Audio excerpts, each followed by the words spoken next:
الشيطان الرجيم.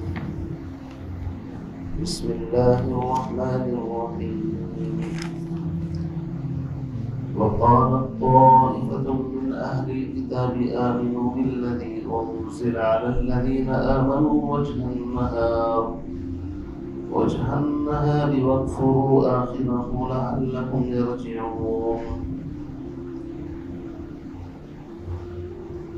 ولا تؤمنوا إلا لمن تبع دينكم قل إن الهدى هدى الله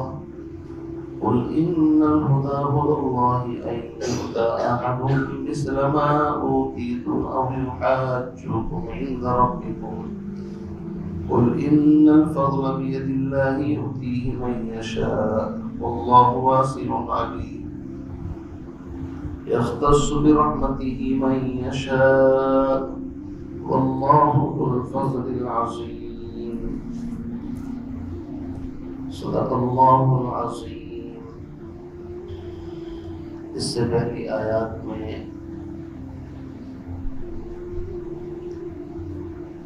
اہل کتاب خاص طور سے نصارہ کی بڑی حد تک تردید کر دی گئی اور دلائل کی دنیا میں ان کو بالکل لاجواب کر کے قرآن نے چھوڑا ہے. ان کے پاس کوئی دلیل باقی نہیں بچی کہ جس سے وہ اپنے مذہب کو ثابت کر سکے. قرآن نے دودھ کا دودھ پانی کا پانی کر دیا اور اسی کے ضمن میں اہل کتاب ان کی پہلی جماعت یہود کا بھی رد چل رہا ہے ساتھ ساتھ. اور آپ جانتے ہیں کہ جب انسان دلائل کی دنیا میں ہار جاتا ہے تو پھر وہ دجل فریب چال بازی سے کام لیتا ہے. جب انسان کے پاس دلیل نہیں ہوتی اور ہٹ دھرمی ہوتی ہے، ضد ہوتی ہے، حسد ہوتا ہے، ماننا اس کو ہوتا نہیں، تو انسان پھر دلائل کے بعد چالاکی، ہوشیاری یا اپنے طریقے سے اس کو دجل فریب کہہ لیجیے اس کے اوپر اتر آتا ہے. چنانچہ اہل کتاب نے بھی دلائل کی دنیا میں تو ہار مان لی، لیکن دجل فریب چال بازی مکاری تلبیس اس سے نہ اس وقت باز آئے تھے، نہ اب باز آئے ہیں اور نہ آئندہ باز آئیں گے. یہ کام وہ برابر کرتے رہے ہیں اور کرتے رہے. ان کی چال بازی کس حد تک پہنچی آپ اندازہ نہیں لگا سکتے. اسی لیے قرآن نے کہا ہے لَتَجِدَنَّ أَشَدَّ النَّاسِ عَدَاوَةً لِلَّذِينَ آمَنُوا الْيَهُودُ وَالَّذِينَ أَشْرَكُوا وَلَتَجِدَنَّ أَقْرَبَهُم مَّوَدَّةً لِلَّذِينَ آمَنُوا الَّذِينَ قَالُوا إِنَّا نَصَارَىٰ. دشمنی تینوں کے اندر ہے، بس تھوڑا تھوڑا فرق ہے. چنانچہ اہل کتاب یہود نے کتنی چالاکیاں کی ہیں اگر آپ سیرت اور تاریخ پڑھیں گے تو اندازہ لگا سکتے ہیں. خود ایک حدیث کے اندر یہاں تک فرمایا نبی علیہ السلام نے کہ اگر یہ دعا میں نہ پڑھتا تو یہود مجھے گدھا بنا دیتے. اس طرح کے الفاظ روایت میں آتے ہیں. چنانچہ باطل اس وقت بھی دجال اور دجالیت کا سہارا لے کر کے چل رہا تھا، آج بھی، اور قیامت کے قریب دجال اکبر جو ہوگا پھر اس کے سہارے کے ذریعے سے لوگ آگے بڑھنے کی کوشش کریں گے، لیکن بالآخر کامیابی حق کو ملے گی. کبھی باطل کو اللہ وقتی کامیابی بظاہر نظر آتی ہے لیکن وہ کامیابی نہیں ہوتی، ڈھیل ہوتی ہے اللہ کی طرف سے. یہاں بھی ان کی تلبیس کا ذکر ہے کہ کس طریقے سے ان لوگوں نے پلان بنایا، پری پلان جس کو کہتے ہیں. کعب بن اشرف اور بعض دیگر یہودی جن کا تعلق بعض کا خیبر سے تھا، بعض کا کہیں اور سے تھا، تقریباً 12 کی تعداد تھی. ان اہل کتاب نے پروگرام بنایا کہ دیکھو مدینے کے لوگ اوس اور خزرج ان میں ہمارا علمی ایک مقام ہے اور ہمیں تسلیم کرتے ہیں کہ وہ یہ لوگ پڑھے لکھے ہیں اور انہیں یہ بھی اعتراف ہے کہ ہم ان پڑھ ہیں. اس لیے اگر ہم کسی چیز کو مان لیں تو ساری دنیا کا ماننا آسان ہم کسی چیز کا انکار کرتے ہیں تو ساری دنیا کا انکار کرنا آسان، چونکہ اہل علم ہی مین چیز ہوتی ہے۔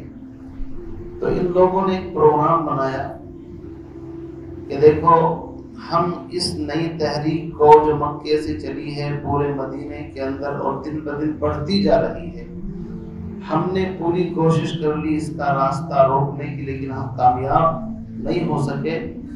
تو اب ایک آخری طریقہ جو دجل اور فریب کا ہے، اس راہ پر چل کر کے دیکھتے ہیں، ہو سکتا ہے ہمیں کامیابی مل جائے۔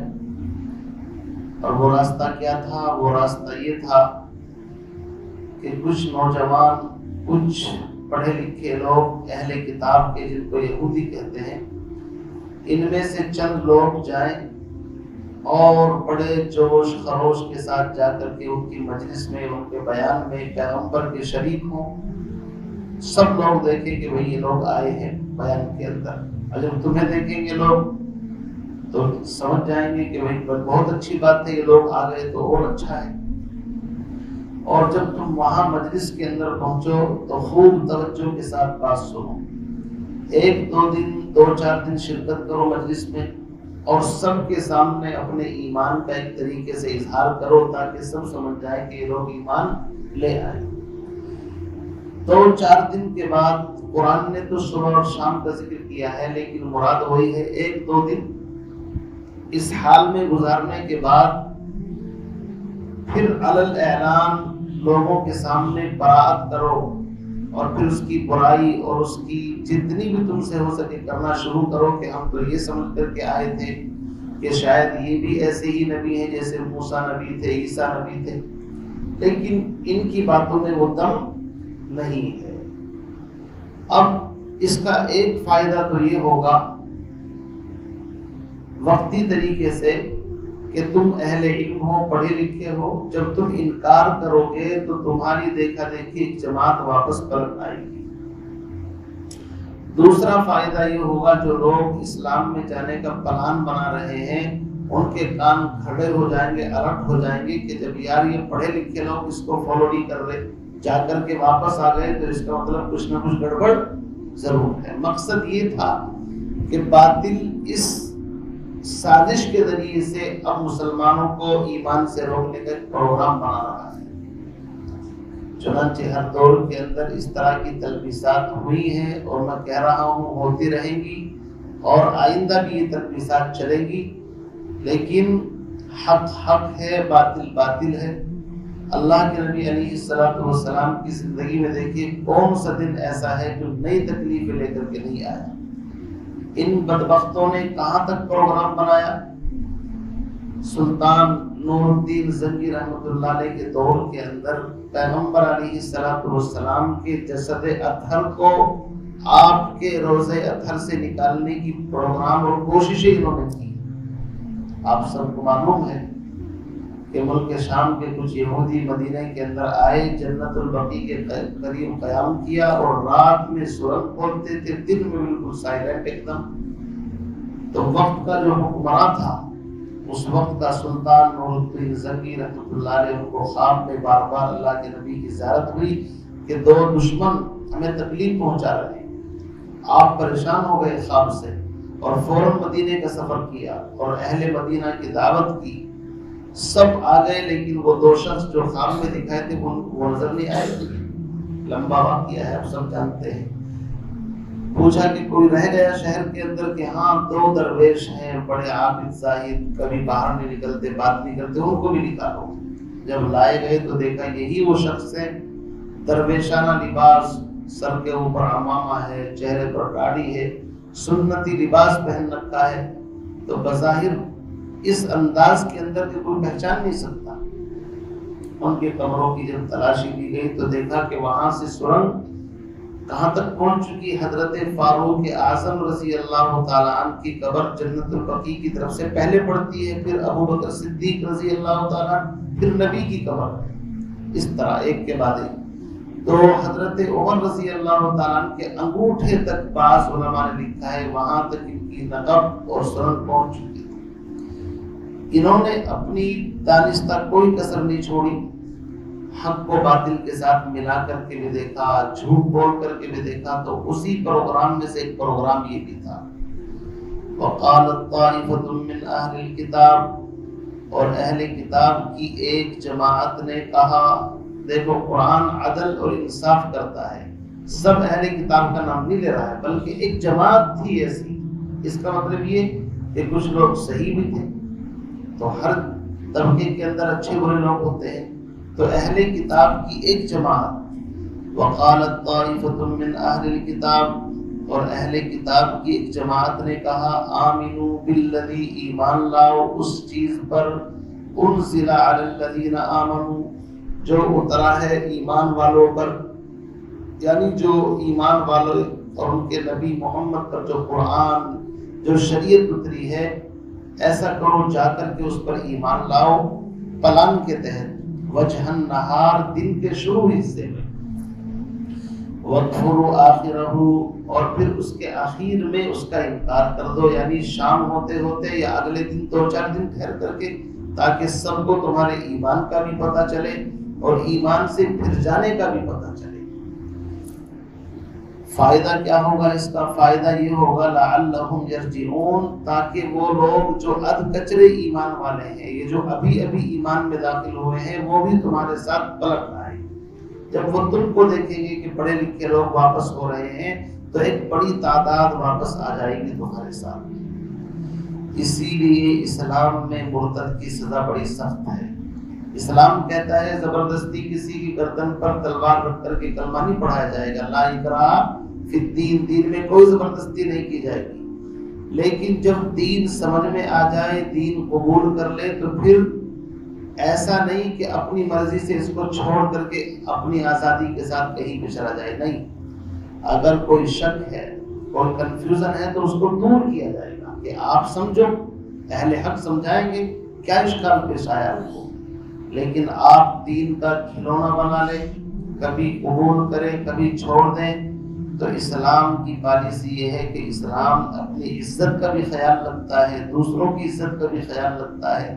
یہ اسلام کی عزت کا مسئلہ ہے کہ اب اسلام کہتا ہے کہ اس آدمی کو یا تو سمجھاؤ، اس کو جیل کے اندر ڈالو، حق اس کے سامنے پیش کرو، قبول کرتا ہے ٹھیک، نہیں تو پھر ائمہ کے نزدیک الگ الگ اعتبار سے اس کی سزا ہے۔ فرماتے ہیں وَلَا تُؤْمِنُوا إِلَّا لِمَنْ تَبِعَ دِينَكُمْ، اور تم ہرگز ایمان مت لانا مگر اس چیز پر جو تمہارے دین کے تابع ہو۔ اس جماعت کو سمجھایا کہ دیکھو ان کے سامنے جھوٹ موٹ کا ایمان ظاہر کرنا ہے، اصل ایمان صرف اسی پر رکھنا ہے جو ہمارے عقیدے سے متعلق ہو، یعنی وہ بھی اہل کتاب میں سے ہو، اس پر ایمان لانا ہے۔ آگے فرمایا قل ان الہدی ھدی اللہ، اے نبی آپ فرما دیجئے کہ بے شک ہدایت اللہ ہی کی طرف سے ہدایت ہے، اللہ جس کو چاہے گا دے دے گا۔ آگے فرماتے ہیں ان یؤتی احد مثل ما اوتیتم او یحاجوکم عند ربکم۔ اس آیت کے 2 ترجمے ہیں۔ ایک ترجمہ تو یہ ہے کہ اس کو یہاں سے مستقل جملہ مانیں اور اس سے پہلے باقاعدہ عبارت محذوف مانی جائے کہ ان اہل کتاب کو حسد اور جلن مسلمانوں سے صرف اس وجہ سے ہے کہ ان کو اسی کے مثل کتاب کیوں مل گئی، یعنی جیسے تورات اور انجیل خاندان بنی اسرائیل میں آئی ہے، تو بنی اسماعیل میں قرآن کیوں آ گیا، یعنی حسد کی وجہ صرف یہ ہے ان یؤتی احد مثل ما اوتیتم، ان کے اندر جو حسد اور جلن ہے اس وجہ سے کہ مسلمانوں کو اس جیسی کتاب کیوں مل گئی جیسی کتاب ان کے پاس ہے۔ او یحاجوکم عند ربکم، اور دوسری حسد جلن اس وجہ سے ہے کہ یہ جب بحث و مباحثہ اور گفتگو کرتے ہیں تو اس میں شکست کھا جاتے ہیں، ہار جاتے ہیں مسلمانوں سے، تو اس لیے ان کو جلن اور چڑن ہے۔ تو اس کا جواب آگے دیا قل ان الفضل بید اللہ، آپ فرما دیجئے کہ فضل تو اللہ کے ہاتھ میں ہے۔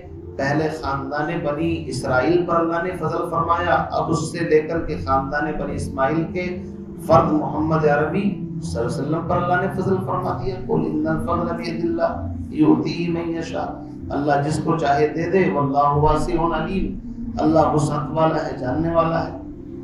یختص برحمتہ من یشاء، اللہ اپنی رحمت کے ساتھ جس کو چاہے مخصوص فرما لے، اس کی رحمت کسی کے ساتھ نہیں ہے کہ اسی کے خاندان کے اوپر رہے گی، وہ جب چاہے گا چھین کر کے دوسروں کو دے دے گا۔ یختص برحمتہ من یشاء واللہ ذو الفضل العظیم، اور اللہ بڑے فضل والا ہے۔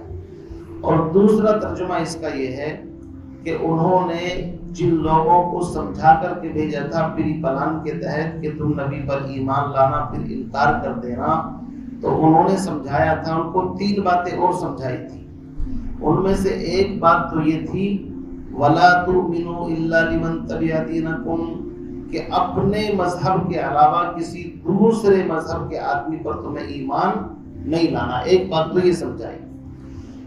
دوسری بات یہ سمجھائی کہ تم جیسی کتاب، تم جیسا مذہب نہ کسی کو ملا ہے نہ ملے گا، اس لیے تم بالکل پورے کانفیڈنس کے ساتھ اپنے مذہب پر برقرار رہنا۔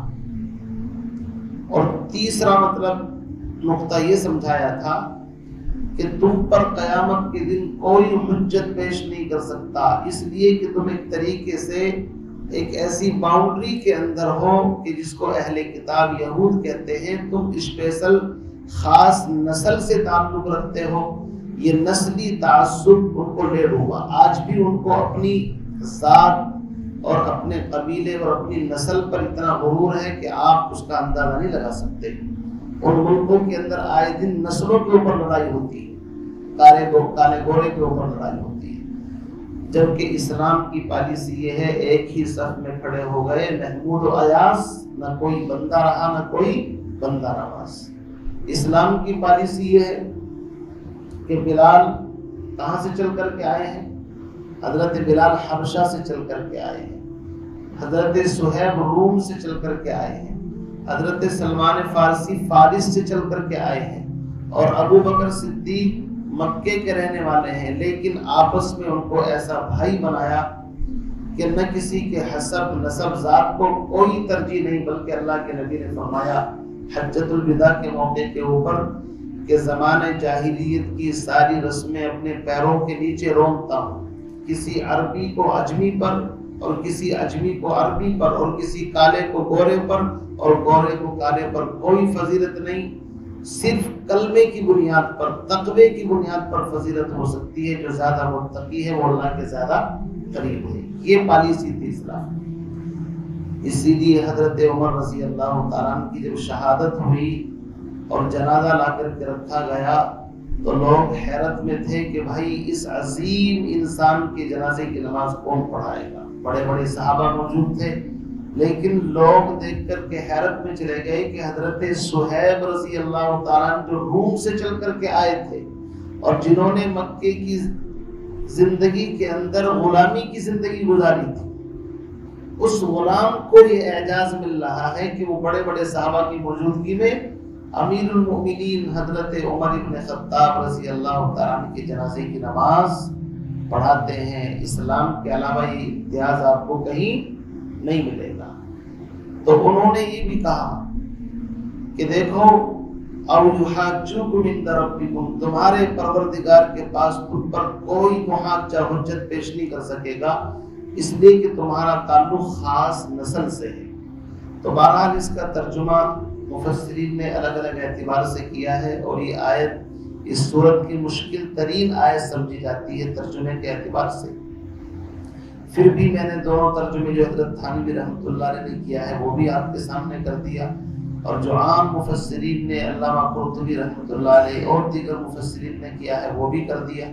تو اس آیت کی دونوں تشریح اس طریقے سے ملتی ہے، اور آیت کا خلاصہ یہی ہے کہ جب باطل کے پاس دلائل نہیں رہتے اور باطل کے پاس دلائل ہوتے ہی نہیں ہیں تو پھر وہ تلبیس، دجل، مکر، فریب کا سہارا لیتا ہے، اور اس زمانے میں بھی لیا، آج بھی، اور قیامت تک یہ اسی طریقے سے چلتا رہے گا۔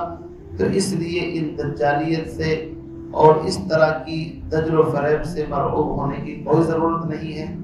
یہ نبی کے زمانے میں بھی ہوا، اس کے بعد بھی ہوا، اور بعد تک چلتا رہے گا، لیکن مدد بالآخر اللہ کی اس کے ساتھ آئے گی۔ قل ان الفضل بید اللہ، فضل اللہ کے ہاتھ میں ہے، وہ جس کو چاہے عطا فرما دے، یؤتیہ من یشاء، جس کو چاہے عطا فرمائے، واللہ واسع علیم، یختص برحمتہ من یشاء واللہ ذو الفضل العظیم۔ سبحان اللہ و بحمدہ، سبحان اللہ۔